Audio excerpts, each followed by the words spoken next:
Hello, my name's David. I'm a Class A mechanic. I've been retired for years, and the other day my next door neighbor came over, and he's a mechanic, and he was looking at my toolbox over here and looking at some of the stuff in my toolbox, and he said, "David, what is that? Some of the stuff I don't even recognize." So I said, "Like, for example, what?" And he says, "Well, for example, what the heck are these?" I says, "Really?" I says, "Well, back in the 70s when I got my license, every mechanic would have these in his toolbox. These are for adjusting the idle mixture on a GM 4-barrel. A lot of them, they had caps over it so that you couldn't access it. But if you took the carburetor off, and you could take a little chisel and knock it off, and you could expose it, or if you were really careful, you could leave the carburetor on and chip away at the casting and expose it so that you could actually adjust the idle mixture. And they made it flexible because obviously when it's on the car with all the hoses, it's very difficult, so you could stand over here or up here. So now you know. Another tool. My next door neighbor, his name is Bob, and Bob said to me, "Well, what is this? Is that for the carburetor too?" I says, "No," and yeah, I guess I understand why you wouldn't know, because they stopped using these around 1972 on GM cars. This was to adjust the points. I have an old GM distributor here, and you would have had the cap on it, but it had a little metal door that you could lift up and access the points.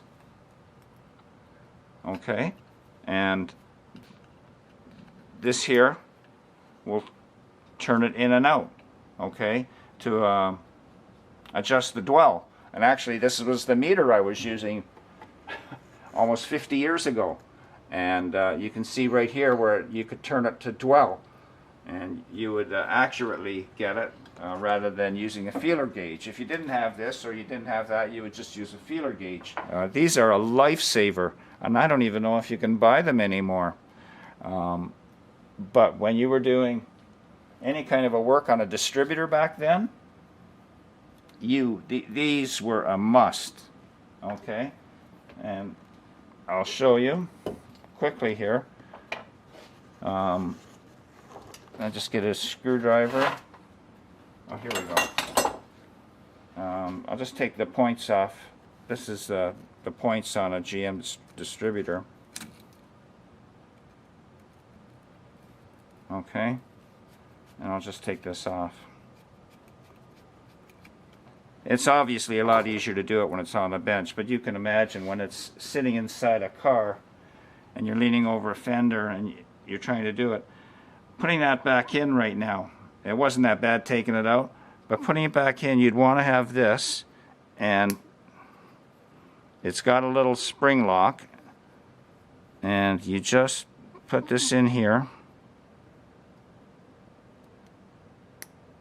There, now it's locked. Nothing's going to happen, okay? And you can put it back in here, and once it's tight,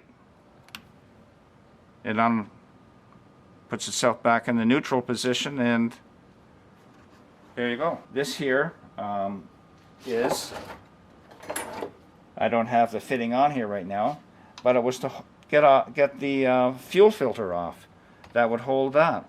And with the line going through there, you couldn't put a regular wrench in there.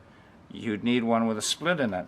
So again, I haven't used this in over 40 years, but it was a necessity back then. A pair of pliers like this. You would, I don't know if you can see this here, that's the release, and you can hear it clicking,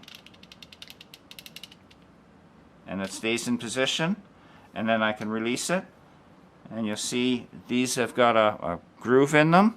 This was a lot of cars back then on their upper radiator hoses had a, they didn't have the worm gear type clamp to tighten it up. They had a different clamp, and it was really hard to get at. If you tried to do it with just a regular pair of pliers, you'd be cursing yourself, because you'd just get it and then it would slip off.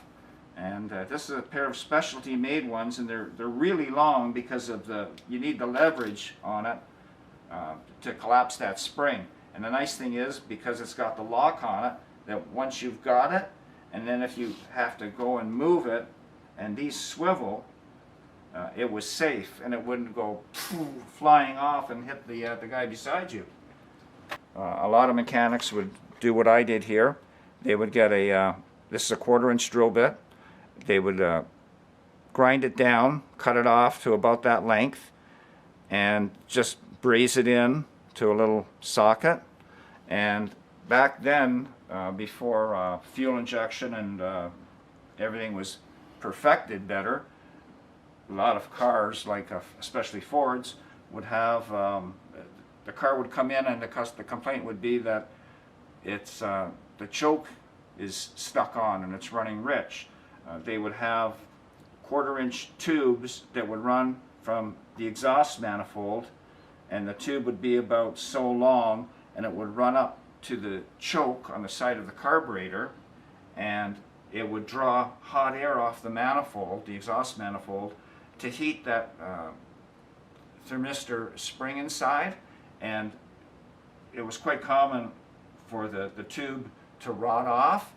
And so what you would have to do, and this was on pretty much a daily basis back then, is you would put this into your air ratchet, or even just a hand ratchet, and you would go into the bottom of the exhaust manifold and drill it out. And there'd be one on each side of it, and then you go to the other side, drill it out, and then just take your blowgun and blow it out, and bend up another tube and run it up to the choke, and get it running again.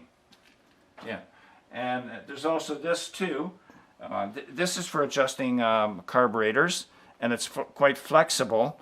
I mean, you could just use your screwdriver for adjusting the fast idle speed or the mixture, but in a lot of cars there was just so much stuff built around it, it was very difficult, and that's why they came out with a tool like this. And if you can see this, you can turn this, and it turns that. Okay, and it would make it very easy to get onto a carburetor and adjust the mixture from any angle. Okay, so another very useful tool, which is kind of probably will just grow dust in somebody's toolbox these days. One other tool that I made up myself. I use this a lot for doing small block Chevy timing covers. A lot of times I did a lot of timing chains and camshafts, and to put that cover back on is kind of tricky, and to get it back on so that it doesn't leak is even trickier. So I made this up, and it worked pretty good for me.